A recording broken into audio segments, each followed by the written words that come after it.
ഞാൻ ഇന്നും ഏതെങ്കിലും ഒരു ക്യാരക്ടർ ഉണ്ടെങ്കിലും ഇന്ന് പിന്നെ ഞാൻ ചോദ്യം കൂടുതലാണ് എനിക്ക് അങ്ങോട്ട് ആരെങ്കിലും എന്തെങ്കിലും ക്യാരക്ടർ കൊണ്ടുവന്നാലും അതിനെക്കുറിച്ച് മനസ്സിലാക്കാനും എല്ലാം ഇപ്പോൾ നമുക്ക് ആ എക്സ്പീരിയൻസ് ഉള്ളതുകൊണ്ട് കൂടുതൽ ചോദിക്കും എന്താണ് സംഭവം, പിന്നെ എന്തുകൊണ്ട് ഇങ്ങനെ ചെയ്യുന്നു, എന്തുകൊണ്ട് ഈ ക്യാരക്ടർ ഇങ്ങനെ സംസാരിക്കുന്നു ഒക്കെ എനിക്ക് അറിയണം. പണ്ടതൊന്നും അറിയില്ലല്ലോ, അവർ പറയുന്നത് നമ്മൾ ചെയ്യുന്നു എന്നാണ്. മോഡേൺ ഡ്രസ് എനിക്ക് അതിനുള്ള കോൺഫിഡൻസ് ഇല്ലായിരുന്നു. അപ്പൊ നമുക്ക് ഗ്ലാമർ റോൾസ് ചെയ്യണമെങ്കിൽ അതിനനുസരിച്ചുള്ള കോൺഫിഡൻസ് വേണം. നമ്മൾ നടക്കുന്ന രീതിയും നമുക്ക് തന്നെ അത് കൺവിൻസിങ് അല്ല, കോൺഷ്യസ് ആണെങ്കിലേ ആൾക്കാർ വിചാരിക്കും അയ്യോ ഇവരെന്തിനാ ഇതൊക്കെ ചെയ്യാൻ പോകുന്നെന്ന് പറയും. സോ അതിന് ഞാൻ ഒരിക്കലും അങ്ങനെ റിസ്ക് എടുക്കില്ലായിരുന്നു. പിന്നെ എനിക്ക് വന്ന റോൾസും mostly it was like that. അങ്ങനെ ആരും എന്നെ അടുത്ത് ഇന്ന് ഭയങ്കര ഗ്ലാമർ റോളാന്ന് പറഞ്ഞിട്ട് ആരും വന്നിട്ടില്ല. അതുകൊണ്ടായിരിക്കും ചേട്ടനും എനിക്ക് പടം തരാത്തത്. ചേട്ടന്റെ പടത്തിൽ മോസ്റ്റ്ലി എല്ലാം അങ്ങനെയാണ്, എനിക്ക് ഒരിക്കലും അത് ചെയ്യാൻ പറ്റില്ല. അതാണ്. അപ്പോൾ അതുകൊണ്ട് എനിക്ക് അതാണ് ഞാൻ പറയാം, എന്ത് ക്യാരക്ടർ ഉണ്ടെങ്കിലും എനിക്ക് ഐ നീഡ് ദാറ്റ് കോൺഫിഡൻസ്. എനിക്ക് കൺവിൻസിങ് അല്ലെങ്കിൽ ഞാൻ പറയും നമ്മൾക്ക് കൺവിൻസ് ചെയ്യുക, അല്ലെങ്കിൽ എങ്ങനെയാണ് ബാക്കിയുള്ളവർ കൺവിൻസ് ചെയ്യുക. സോ ഒരു ഡയലോഗ് പറയാൻ പോലും പറയും മാമിന്റെ കംഫർട്ടിൽ പറയൂ. ഇപ്പോഴൊക്കെ അങ്ങനെയാണല്ലോ, മാമിന്റെ കംഫർട്ടിൽ പറയൂ എന്ന് പറയും. നമ്മുടെ മാമിന്റെ കംഫർട്ടിലാണെങ്കിൽ എനിക്ക് ഇങ്ങനെയൊക്കെ പറയാൻ പറ്റും. ഇങ്ങനത്തെ ഈ വാക്കുകൾ യൂസ് ചെയ്യുമ്പോൾ ഭയങ്കര കട്ടി വാക്കുകളൊക്കെ നമ്മൾ ഒരിക്കലും അങ്ങനെ സംസാരിക്കില്ലല്ലോ. ഒരു കാഷ്വൽ ആയിട്ട് പോകുന്ന ഒരു ക്യാരക്ടർ ആണെങ്കിൽ നമ്മൾ പറയുന്നത് അപ്പോഴേ ആ എക്സ്പ്രഷനും വരുള്ളൂ. നമ്മൾ അല്ലെങ്കിൽ ആ വാക്ക് ഓർത്തിരിക്കണം, അത് മറന്നും പോകും ചിലപ്പോൾ. So it won't work. അങ്ങനെയൊക്കെ ഇപ്പൊ പറയുന്നുണ്ട്. പണ്ടൊക്കെ അവര് പറയുന്നില്ല. പണ്ടപ്പോ ഇങ്ങനെ സ്ക്രിപ്റ്റ് സെലക്ഷൻ അല്ലെങ്കിൽ സ്ക്രിപ്റ്റ് എന്ന് പറയാൻ രീതി എങ്ങനെയാ? സെലക്ഷൻ ഒന്നും ഇല്ല എന്ന് വെച്ചാൽ അന്ന് അതുപോലത്തെ ക്യാരക്ടർ അവർക്ക് ഞാൻ തന്നെ ചെയ്യണം എന്നുണ്ടെങ്കിൽ അവർ എൻ്റെ അടുത്ത് വരും, അത് നല്ലതായിരിക്കും, it will suit me, I will do it. അപ്പൊ അന്ന് ഈ സ്ക്രിപ്റ്റ് തരുമോ, വായിക്കാൻ തരുമോ? എനിക്കൊന്നും വായിക്കാനൊന്നും അറിഞ്ഞൂടാ, മലയാളം ABC അറിയില്ല. എൻ്റെ ആദ്യത്തെ പടത്തിലൊക്കെ മംഗ്ലീഷും ഒക്കെ എഴുതിയില്ലേ, ഡയലോഗൊക്കെ ബൈഹാർട്ട് ചെയ്ത്. എനിക്ക് മലയാളം കുറച്ചൊക്കെ മനസ്സിലാവും. അത് തന്നെ. ഇപ്പോഴും ടെക്സ്റ്റ് ചെയ്യുമ്പോ EVID തന്നെയാ.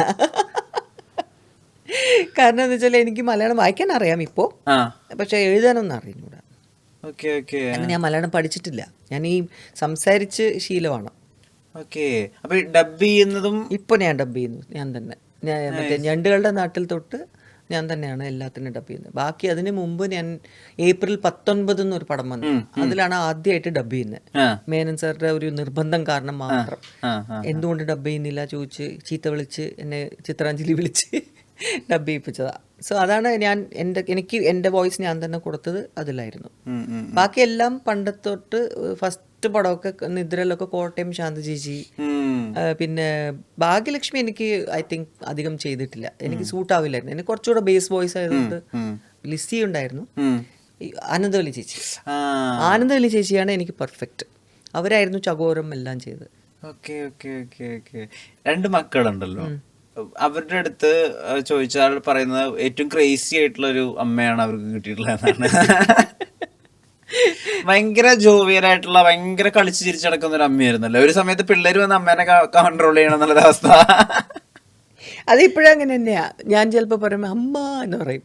ഞാൻ പിന്നെ ചിലപ്പോൾ നമുക്ക് ഒരു ടൈം പാസിന് വേണ്ടിയിട്ട് കോമഡിയൊക്കെ കളിക്കും. ഞാൻ ഇതുപോലൊക്കെ വട്ടൊക്കെ കളിക്കും, ചുമ്മാ ഡാൻസ് ഒക്കെ ചെയ്യുക, ചുമ്മാ ഇടയ്ക്ക് വെച്ചിട്ട് എന്തെങ്കിലും പാട്ട് വെച്ചിട്ട് അതിനനുസരിച്ച് മൂവ്മെന്റ്സ് കൊടുക്കുക എന്നൊക്കെ പറഞ്ഞാൽ അവർ എന്നൊക്കെ കാണിക്കും. അല്ലെങ്കിൽ നമ്മൾ വണ്ടിയിലൊക്കെ പോവുകയാണെങ്കിലും ഞാൻ പാട്ടൊക്കെ ഉറക്കൊക്കെ പാടും ചിലപ്പോൾ. അപ്പോൾ അവർ പറയും അയ്യോ അമ്മ, അവർ കേൾക്കും, കേട്ടോട്ടെ, നമ്മൾക്ക് നമ്മുടെ കുഷിയിലെ പാടുന്നത്. അങ്ങനെയൊക്കെ ഉണ്ട്. അതുകൊണ്ട് ടൈം പാസ്. അവർക്ക് എന്താ അവരെ അഡ്വൈസ് ചെയ്യാറുണ്ട് എന്തെങ്കിലും കാര്യത്തിൽ?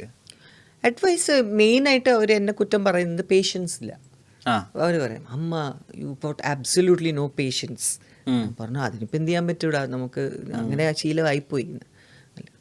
ടേക്ക് എ ഡീപ് ബ്രെത്ത് എന്നൊക്കെ പറയും, സമാധാനപ്പെടും, അതൊക്കെ പതുക്കെ പോവാം. കാരണം എനിക്കാണെങ്കിൽ ഈ കൊച്ചിലെ മുതൽ നമ്മുടെ ബോംബെയിൽ ജനിച്ച് വളർന്നതുകൊണ്ട് ഈ ടൈമിൽ നമ്മൾ എവിടെയെങ്കിലും കറക്റ്റായിട്ട് ബസ് പിടിക്കാനോ അതിനെങ്കിലും നമുക്ക് കറക്റ്റായിട്ട് ആ ടൈമിൽ പോയില്ലെങ്കിൽ വി വിൽ മിസ്. ഇപ്പോൾ കോളേജിൻ്റെ ആണെങ്കിലും നമ്മൾ ഏതെങ്കിലും ക്ലാസ് ആണെങ്കിൽ, അത് എൻ്റെ മാസ്റ്റർ ഡാൻസിൻ്റെ മാസ്റ്റർ എങ്ങനെ വെച്ചാൽ 8 മണിക്ക് ക്ലാസ് ആണെങ്കിൽ രാവിലെ 8 മണിക്ക് അവിടെ പോയിട്ട് നമ്മൾ തൊഴണം.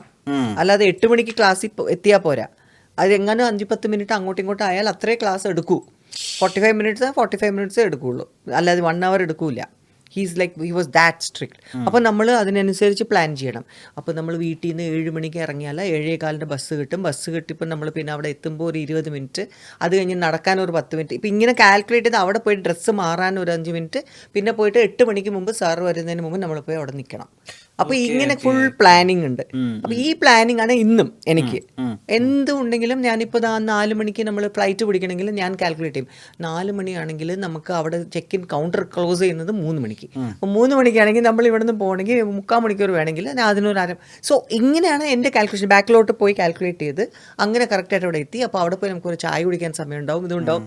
So the whole thing is planned in my mind. ഞാൻ അത്രയ്ക്ക് OCD ആണ് ഈ കാര്യത്തിൽ.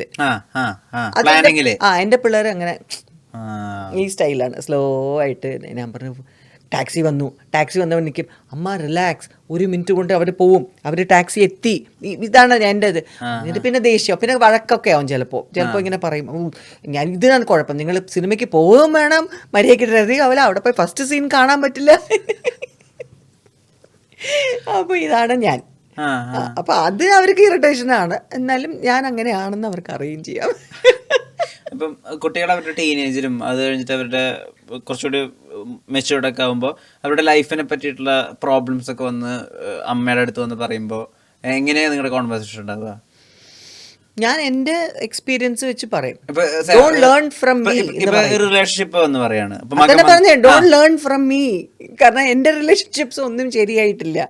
അപ്പൊ ഞാൻ പറയും, എന്നെ കണ്ട് എങ്ങനെ എന്തൊക്കെ ചെയ്യാൻ പാടില്ല എന്നോ അത് പഠിച്ചോളാൻ പറയും.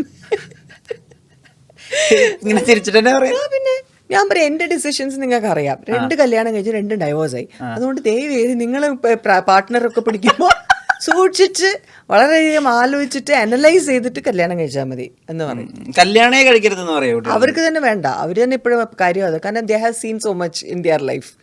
അവർ ആ പ്രായത്തിൽ തന്നെ they have been become matured. അവർക്ക് മനസ്സിലായി അതാണ് എന്ന്. So they know very well.